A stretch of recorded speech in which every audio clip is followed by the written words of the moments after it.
नमस्कार दोस्तों, स्वागत है आपके अपने channel essential motivational speaker channel पर। आज हम बात करेंगे किसी की गर्लफ्रेंड या किसी की बीवी किसी और के पास क्यों चली जाती है या उसे छोड़कर क्यों चली जाती है। यह वीडियो थोड़ा लंबा होने वाला है, लेकिन आपके जीवन के खालीपन को दूर कर देगी। यह वीडियो लगभग 100 लोगों के जीवन का अनुभव है, उनके विचारों पर रिसर्च किया गया है और उसमें से जो निष्कर्ष निकला है उसे हमने इस पर इंगित किया है या उस पर आधारित है और अपनी 40 साल के जीवन का अनुभव का सार भी है। जितनी भी देर यह वीडियो चले इसे पूरा देखें और शांत होकर के सुने, शांति से सुने और कम से कम 3 से 4 बार सुने, तभी आप इसे समझ पाएंगे। जीवन का एक सार बता रहा हूँ। यह सब क्यों होता है?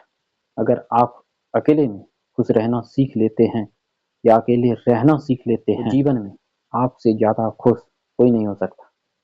यदि आप अकेले में खुश नहीं हो सकते या कम सुविधा में या अभाव में खुश नहीं हो सकते, शांत नहीं रह सकते, तो आप किसी के साथ होने के बाद भी खुश नहीं हो सकते, चाहे वह गर्लफ्रेंड हो या फिर बीवी। आप मानकर चलिए कि गर्लफ्रेंड के पास या बीवी के पास आपको देने के लिए कुछ नहीं है। आप मानकर चलिए कि गर्लफ्रेंड के पास या बीवी के पास आपको देने के लिए खुशी ना हो तो आपको खुशी नहीं मिलेगी। या उनके जीवन में यदि खालीपन है तो वह आपको क्या देंगे?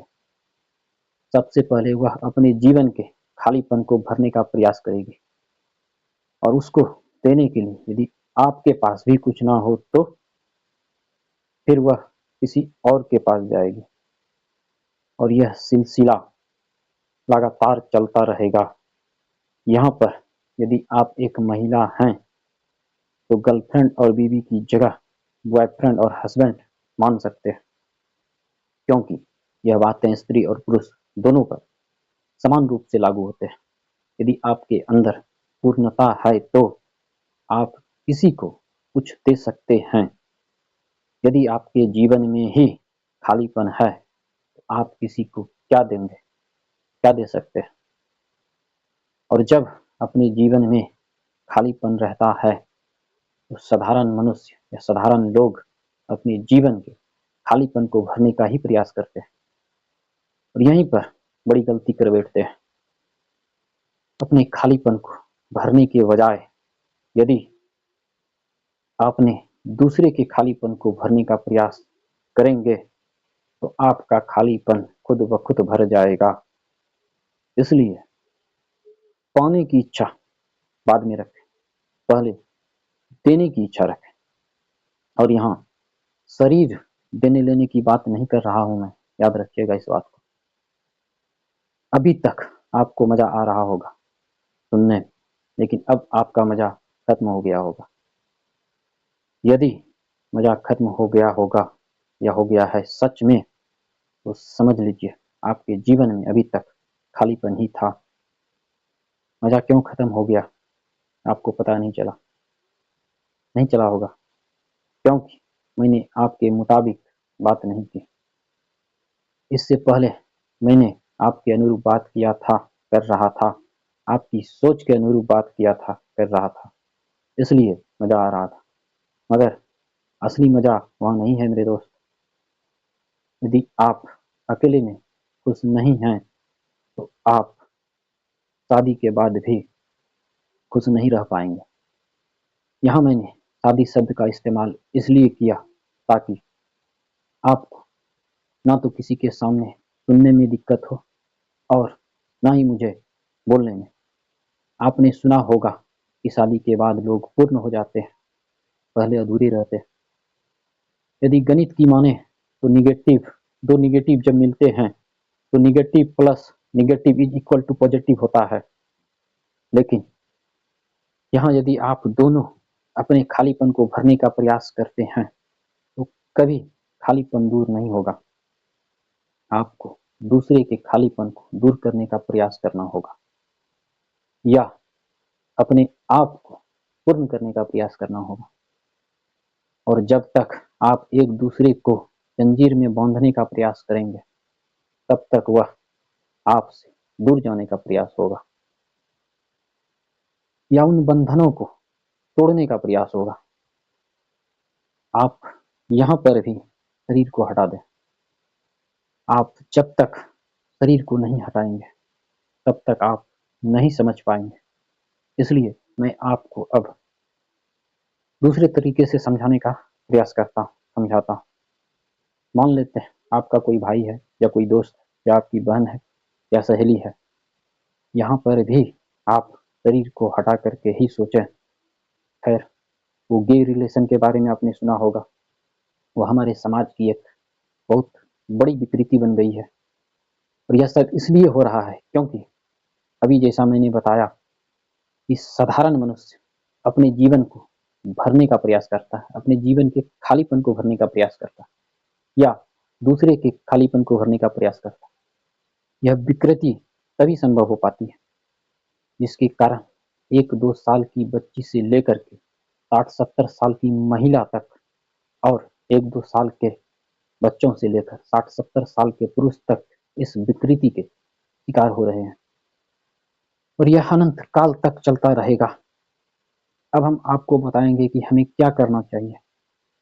जब तक हम एक दूसरे में खुशी ढूंढेंगे तब तक यह नहीं बदलेगा।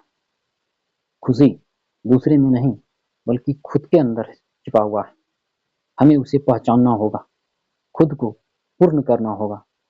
बाहरी खुशी आपके आपको कुछ क्षण का आनंद तो दे सकती है, लेकिन आंतरिक खुशी आपको एक लंबे समय तक सुकून देती है। दूसरों से जब तक आप अपेक्षाएं रखेंगे तब तक आप सुख दुख के झमेले में रहेंगे, क्योंकि अपेक्षाओं की पूर्ति हमें सुख और खुशी देता है, और जब पूर्ति नहीं होती है तब वह हमें दुख देती है। सुख दुख से ऊपर उठना होगा। आशा और निराशा, उम्मीद नाउम्मीद, इन सब से ऊपर उठना होगा।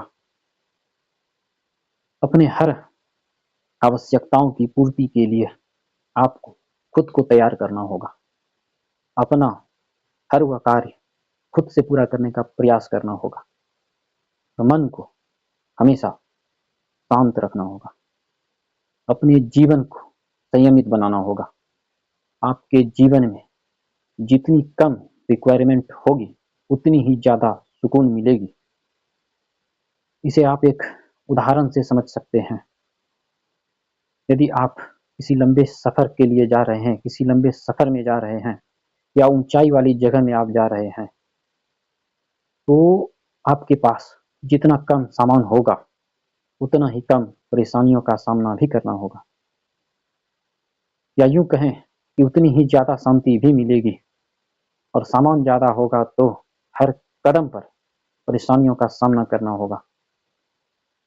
मेरे भाई बहनों, हम मनुष्य हैं और ईश्वर की संपूर्ण रचना में सर्वश्रेष्ठ रचना है, और मनुष्य होने के नाते आशा निराशा, उम्मीद नाउम्मीद, भरोसा, क्रोध, लोभ, काम वासना, ईर्ष्या, द्वेष, सुख दुख इत्यादि का भाव होना स्वाभाविक है, रहेगी ही। मन चंचल होता है और मन इन सब के पीछे भागेगा। इसी समय अपने मन पर विजय प्राप्त करने का काम करना होगा। तो विजय प्राप्त करने का काम बुद्धि ही कर सकता है। यदि आपने अपने आत्मबल से, आत्म इच्छा से अपने मन को नियंत्रित कर लिया, या नियंत्रित करने का लगातार प्रयास भी किया, तो आप अपने जीवन में पूर्णता की ओर बढ़ जाएंगे। फिर आपको किसी बाहरी चीज की आवश्यकता महसूस नहीं होगी। अभी एक सुंदर सा उदाहरण मेरे दिमाग में आया है। जैसे मॉल या फिर सुपरमार्केट का आपने नाम सुना होगा। वहां जाने के बाद आपकी आवश्यकता की लगभग सारी चीजें उपलब्ध हो जाती हैं, मिल जाती हैं। तो आपको वहां पूर्णता का एहसास होता है, और आप किसी और जगह जाना पसंद नहीं करते हैं, क्योंकि लगभग सारी चीजें आपको एक ही जगह में मिल जा रही है। ठीक उसी प्रकार से अपने जीवन को पूर्ण बना लीजिए, या अपनी इच्छाओं को नियंत्रित कर लीजिए। इच्छाओं को या इच्छाओं का विकृत रूप है वासना। अब वासना का मतलब केवल शारीरिक सुख या शरीर भोगना भर नहीं है। वासना का मतलब है किसी भी चीज को पाने की जबरदस्त इच्छा होना और उसी इच्छा की पूर्ति के लिए कुछ भी कुछ भी करने को तैयार हो जाना। और जब उस इच्छा की पूर्ति हो जाती है उसे बार बार पाने की इच्छा रखना या उसे बार बार भोगने की इच्छा रखना या लालसा रखना, उसे अलग उससे अलग हटकर कुछ भी ना करना, कुछ भी ना सोचना, बार बार उसी काम करने की इच्छा रखना ही वासना कहलाती है।